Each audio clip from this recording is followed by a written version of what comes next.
Welcome. In front of me is a Honor Magic V5, and today I'm going to show you how you can wipe cache partition on this phone.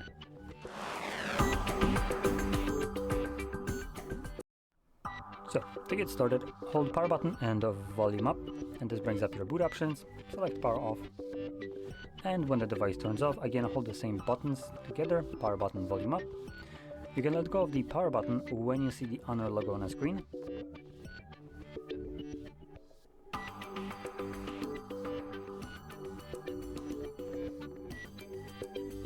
And you can let go of the volume up once the logo disappears.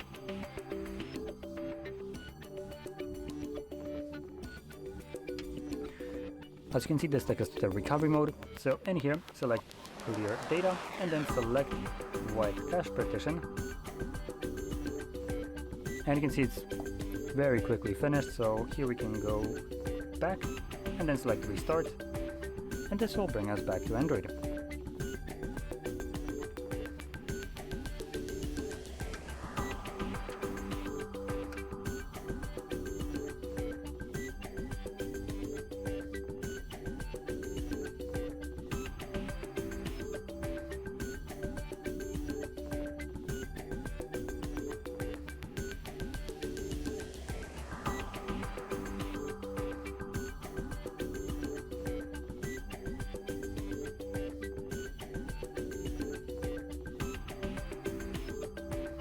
And as you can see, we're now back on Android. So if you found this very helpful, don't forget to hit like, subscribe, and thanks for watching.